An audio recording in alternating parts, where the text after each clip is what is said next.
মনোহর কিচেনে আপনাদের সবাইকে স্বাগত। আজ আমরা বানাবো একবারে ঘরোয়া মিষ্টি আর স্পেশাল ভাপা পুলি।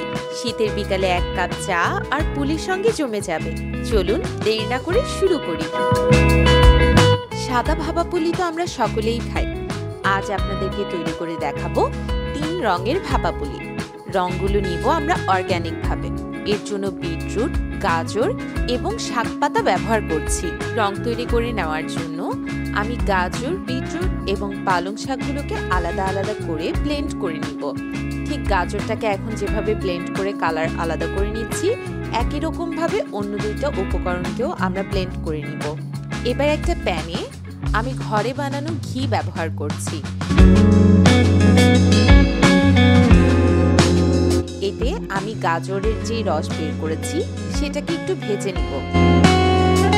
এতে করে গাজর থেকে যে কাঁচা গন্ধটা আসবে সেটা আর থাকবে না। গাজরটি ভাজা হয়ে গেলে এবার এর মধ্যে আমি চালের গুঁড়া অ্যাড করে ভালো করে মিশিয়ে নিব। চালের গুঁড়ার এই ডোটা সুন্দর করে হাত দিয়ে ছেনে নিতে হবে।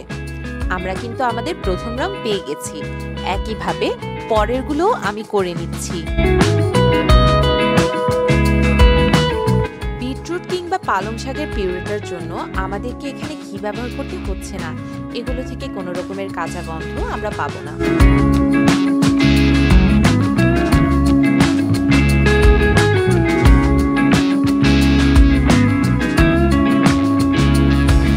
একই রকম ভাবে আমি বিটরুটের ডোটাও তৈরি করে নিচ্ছি। আমাদের লাল ডো তৈরি হয়ে গেল।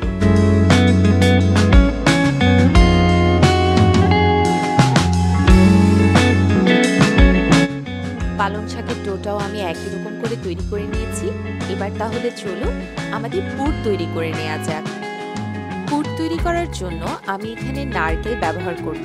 নারকেলের সাথে আমি অ্যাড করে দিচ্ছি এখানে খেজুরের গুড়। এবার চুলায় বসানোর আগে ভালো করে এগুলোকে মেখে নিব। আমরা অনেকেই চুলো রেখে এগুলোকে মেশাতে যাই, তখন এর থেকে একটু বেশি রস গড়িয়ে যায়। তো রস যেন বেশি না ওঠে সেজন্য চুলোয় দেওয়ার আগে আমি এটাকে মাখিয়ে নিচ্ছি। এই টিপসটা কিন্তু আপনারা সবাই ব্যবহার করতে পারেন। এই টিপস আর ট্রিক্সের কারণে কিন্তু আপনাদের পিঠার স্বাদ আরও বেড়ে যাবে। এছাড়াও আগে থেকে যদি আপনি এটাকে মাখিয়ে চুলায় বসান, তাহলে খুব সুন্দর করেই এটা গলে আসবে। এতে সময় কম লাগবে, আপনার পিঠাও খুব দ্রুত তৈরি হবে।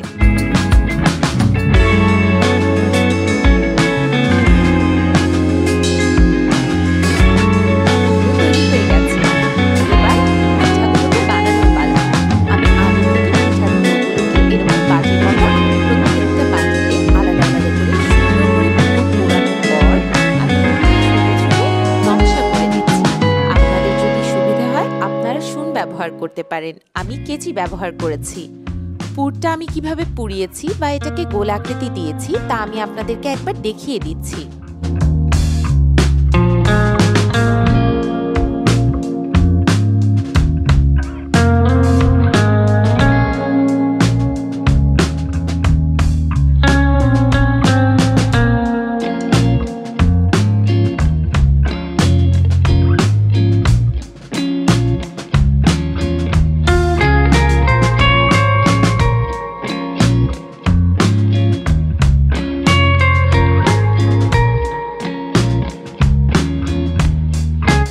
এভাবেই আমি সবগুলো পিঠাকে তৈরি করে নিয়েছি। বাহারি রঙের পিঠাও তৈরি, আমার সাদা ভাপা পুলিটাও তৈরি। ট্রেডিশনের সাথে নতুন কিছু যোগ করা হলো। পিঠা বানানো হয়ে গেল। এবার এগুলোকে ভাপ দেওয়ার পালা, না হলে ভাপা পুলি বলে লাভ কি হলো। চলুন এগুলোকে এবার ভাপে দিয়ে আসি। পুলিগুলোকে আমি প্রায় 10 মিনিটের মতো ভাপে রেখেছিলাম। আপনার কাছে যদি মনে হয় যে আরো কিছুক্ষণ ভাপে রাখবেন, সেটা আপনি চাইলে করতে পারেন। স্বাভাবিক মতো 10 থেকে 12 মিনিট সময়ের ভিতরেই পিঠাগুলো তৈরি হয়ে যায়। আমাদের ভাপা পুলি তৈরি, রং বেরঙের বাহারি ভাপা পুলি। চলুন এবার তুলে নেওয়া যাক আর এগুলোকে সার্ভ করা যাক। আশা করি আজকের ভাপা পুলি আপনাদের পছন্দ হয়েছে। ভিডিওটি ভালো লাগলে লাইক, শেয়ার আর মনোহর কিচেনকে সাবস্ক্রাইব করতে কিন্তু ভুলবেন না। আপনার পুলি বানিয়ে কেমন করলেন সেটা কমেন্টে জানাবেন। পরের বার দেখা হবে নতুন রেসিপি নিয়ে। ততদিন পর্যন্ত রান্না করুন আনন্দে এবং মনোহর করুন।